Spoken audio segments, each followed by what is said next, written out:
In today's sewing tutorial, I will show you how to make these really cute ruffle shorts. This is a variation of the shorts pattern that you will find in the link in the description. I will go through each step of the shorts pattern and add instructions along the way for how to add the ruffles and the optional drawstring. So start by printing out your pattern and cutting out your size. Then we will make some alterations to this piece. I will mark 1 inch from the top because I want the shorts to be a little bit lower so you can see the drawstring better. And I will take 1/2 inch from the bottom. Later when I add the ruffle, I end up cutting an extra inch off, so you can either do that now or wait until later. Then make sure you cut off the same amount on your front and your back pieces.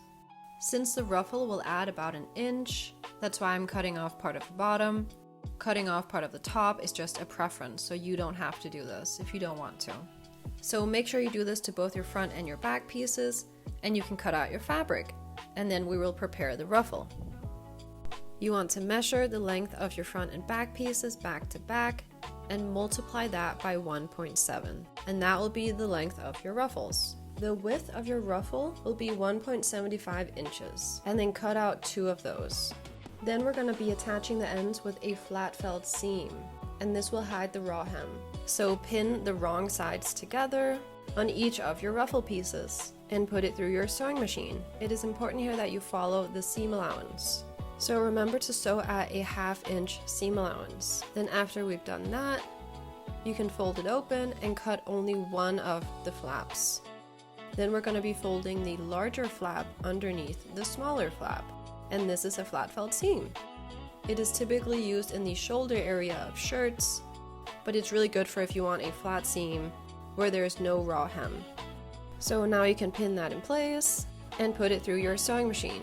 I like to put my needle on the left side because I think that makes it easier to sew and I can also see it better. So top stitch as close to the edge as possible and do this on both of your ruffle pieces. And now we will hem the ruffle piece. So fold the edge that you want to be facing downwards, inwards towards the wrong side, and fold it twice, concealing the raw hem. Then pin that in place.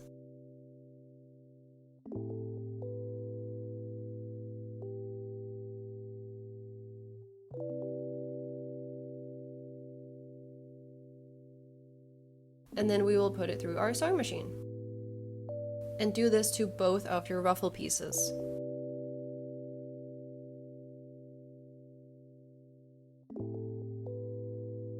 Then after we've done that, we will take it to our iron. And then we are done with the ruffle piece for now, but we will get back to it in a later step. Then you can create a drawstring. This is optional, but I think it gives a really cute touch. So my piece here is 3 inches wide, but you should cut yours at least 2 inches. The accuracy of this doesn't matter too much because we're going to be using a different method when sewing it. Then pin it together, right sides facing each other. So the accuracy of your cutting doesn't matter too much because we're going to be using the seam allowance guide to measure the width of the drawstring, not the actual seam. So as you can see here, I have my folded edge on the right side and my fabric edge on the left side, which is the opposite of what we would typically do. And then I can just use my seam allowance guide to make sure that my drawstring is the same width all throughout.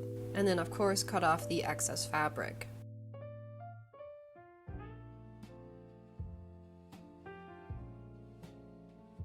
Then I will be using a safety pin and a loop turner hook to turn this on the other side.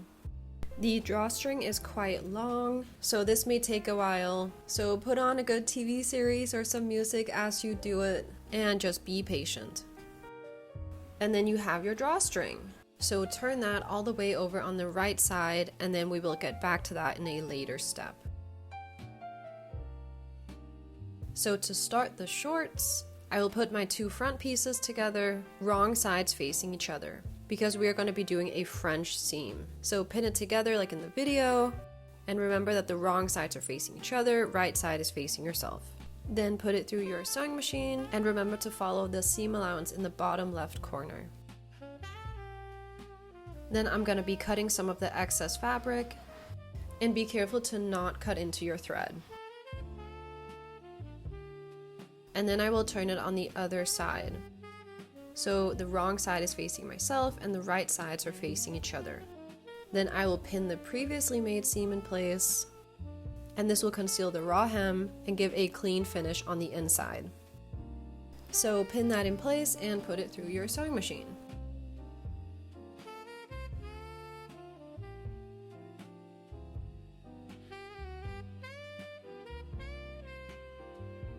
Then once you've done that to both the two front pieces and the two back pieces, we will take it to our iron. And notice how I am ironing the seams in opposite directions so that when we put them on top of each other, they are facing the same way. Then in the next step, we will attach the front to the back. So put them together, wrong sides facing each other, right side facing yourself, and attach it at the side.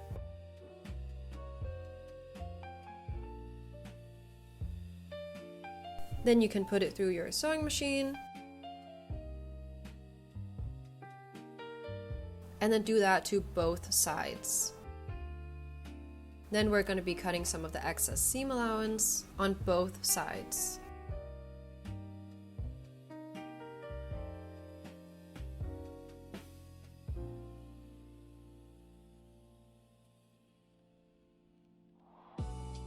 Then turn the shorts on the opposite side, so the wrong side is facing yourself and the right sides are facing each other. And then you do like we did previously and pin together the seam.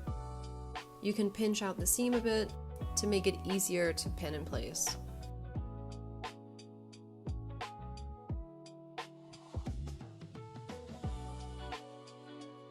Then you can put it through your sewing machine and do this to both sides.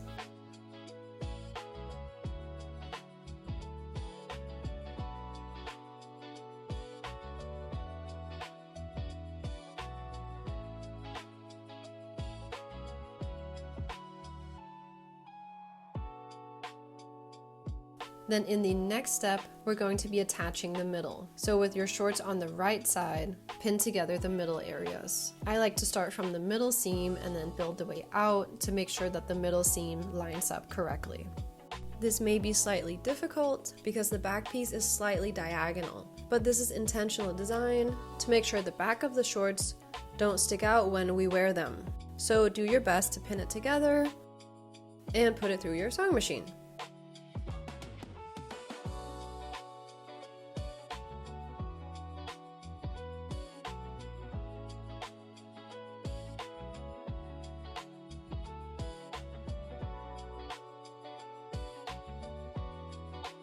Then just like before, we will cut some of the excess seam allowance and fold the shorts on the other side, so the wrong side is facing yourself. Then pin it in place and put it through your sewing machine.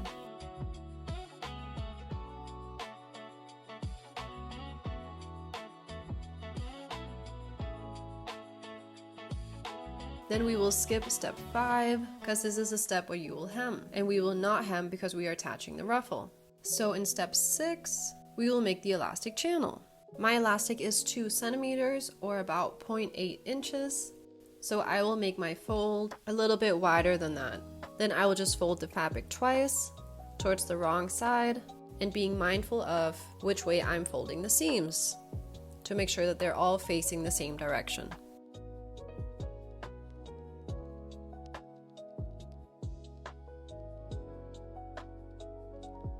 Then you don't want to sew this yet if you are making the drawstring. We are going to be making a buttonhole for where the drawstring will be inserted. So I am using a washable marker to mark on my fabric where the buttonholes will go. I am making one on either side, about 1/2 inch from the middle seam, about in the middle of the elastic channel. So after you've made the markings, you can unpin the elastic channel at the front because we will make these markings into buttonholes. So get your button presser foot and make sure that you make the buttonhole large enough for your drawstring to be inserted.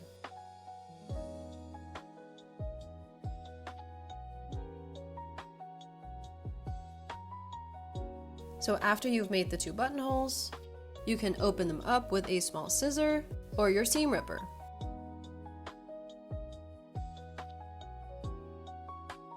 So now we have created the holes where we will be inserting the drawstring, and now you can pin it back in place.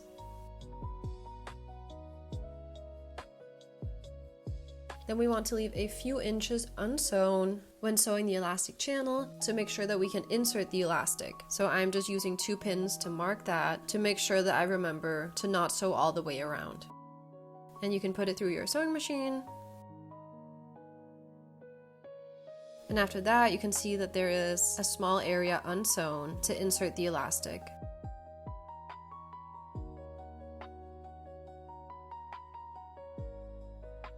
Then I will just give it a quick press.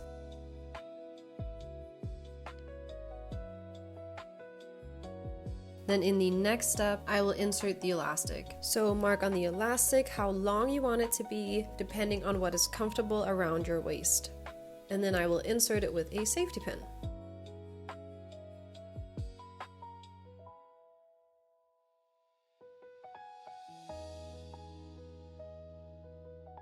Then once the elastic is out on the other side, I will put the elastic ends together and sew it together.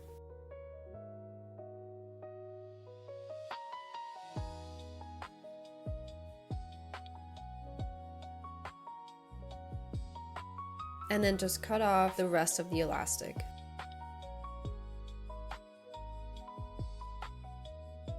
And then I will pin the gap closed and put it through my sewing machine, closing the elastic channel.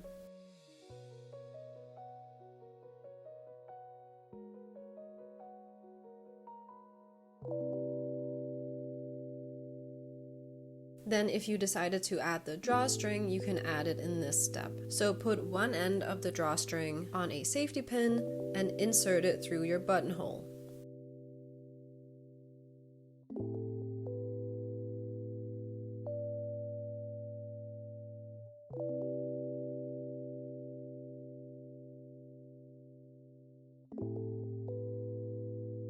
And then I'm just creating a knot on both of the drawstring ends to make sure that the fabric doesn't fray.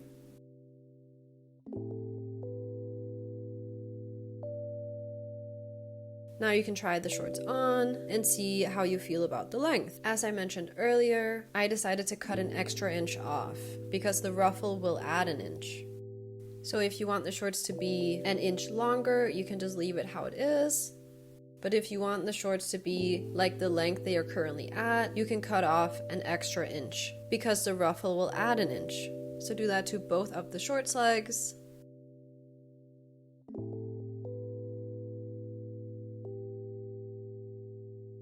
And now we will get back to the ruffle. So to create the ruffle, we will gather the fabric. So on the opposite side of where you hemmed the edge, put it through your sewing machine and remember to leave long thread tails and do not backstitch.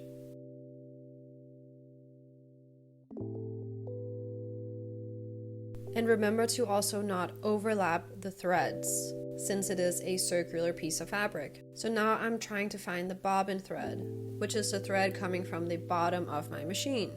And this thread is typically easier to pull when gathering fabric.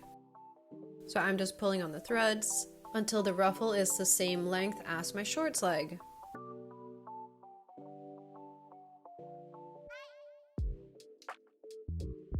Then I like to put the seam at the back of the shorts so it's not as noticeable. And then I am attaching the right side of the ruffle to the right side of my shorts. And doing this all the way around, making sure that the ruffles are even throughout. And be mindful of your seams, that they do not get twisted. So make sure that they are facing the same direction as you have sewn them down from the elastic channel. Once that's pinned in place, you can put it through your sewing machine.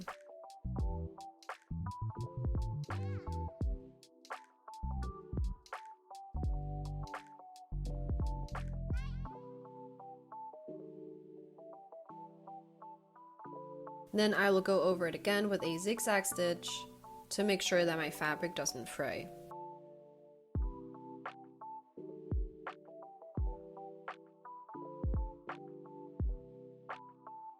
After this, I will take it to my ironing board and iron the seam upwards.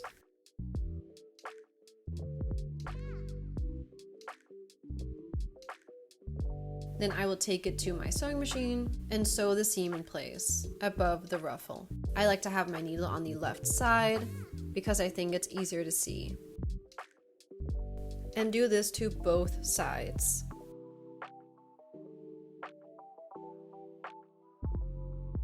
Then I will just wash off my washable marker and wait until the shorts are dry. Then you can give the shorts a final press, and they are done. Thank you so much for watching. If you liked this video, make sure to like, subscribe, and leave a comment, and I will see you in the next one.